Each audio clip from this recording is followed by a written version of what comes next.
Guys, তোমরা সবাই কেমন আছো? আশা করি সবাই ভালো আছো। আলহামদুলিল্লাহ আমিও ভালো আছি। আজ আজ আজ নিউ একটা রেসিপি নিয়ে আসছি।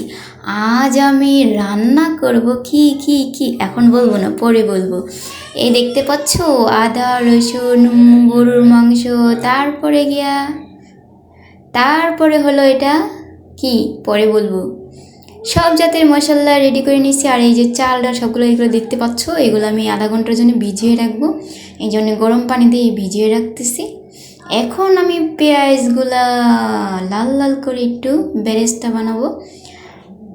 এই দেখতে পাচ্ছ, এখন আমি বলবো কি তৈরি করব। আজ হালিম। ইয়েস, আমার জীবনে ফার্স্ট টাইম আজকে আমি হালিম রান্না করব। আমি এর আগে কখনো রান্না করিনি।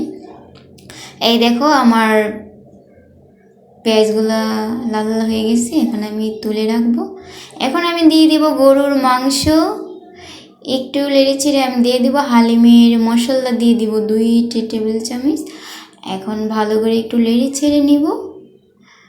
গাইস, আমি কখনো হালিম রান্না করিনি, বাট আজ আমি রান্না করতেছি। জানি না কেমন হবে, সেটা ইফতারের পরে খাওয়ার পরে বোঝা যাবে যে কেমন হয়েছে। এখন আমি দিয়ে দেবো আদা ব্লেন্ডার, তারপর রসুন ব্লেন্ডার দিয়ে দিচ্ছি।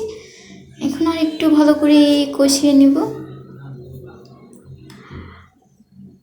এখন আমি দিয়ে দিব, ভালো করে নেড়েচে দিয়ে দিব হলুদের গুঁড়ি, মরিচের গুঁড়ি, ধনিয়ার জিরা গুঁড়ি অ্যাড করা আছে। এগুলো এক চামচ করে নিচ্ছি।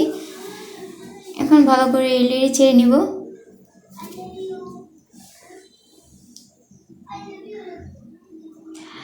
সামান্য পানি দিয়ে দিচ্ছি ভালো করে কষানোর জন্য। গাইস, তোমাদের আমার ভিডিওটা পুরোটা দেখবে, রিকোয়েস্ট পুরো ভিডিওটা দেখবে। এখন অল্প বেস্টে দিয়ে দিচ্ছি আর অর্ধেক রেখে দিচ্ছি। এখন আমি দিয়ে দিব জল, দিয়ে দিব ভালো করে মাংসগুলো সিদ্ধ হওয়ার জন্য। এখন ঢাকনা দিয়ে দিব। আধা ঘন্টা পরে ফিরছি। গাইস, তোমাদের যদি আমার ভিডিওটা ভালো লাগে অবশ্যই লাইক কমেন্ট শেয়ার করে দিবে, সাবস্ক্রাইব করতে ভুলবে না গাইস। এখন আমি এই দেখো মাংস সিদ্ধ হয়ে গেছে। এখন আমি চাল ডাল যেগুলো হালিমের যে মেন জিনিসগুলো এগুলো দিয়ে দিছি। এখন ভালো করে একটু কষিয়ে নিব। গাইস, আমি জানি না এগুলোকে কি বলে, আমি কখনো রান্না করিনি, ফার্স্ট টাইম। এখানে একটু বেশি করে ঝোল দিয়ে ঢাকনা দিয়ে দিব।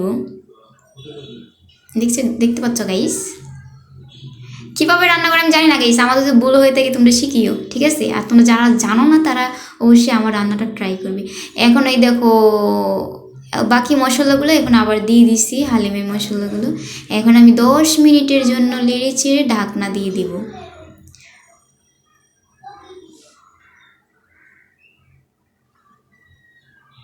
দশ মিনিট পরে আবার ফিরছি। এই দেখো ফাইনালি আমার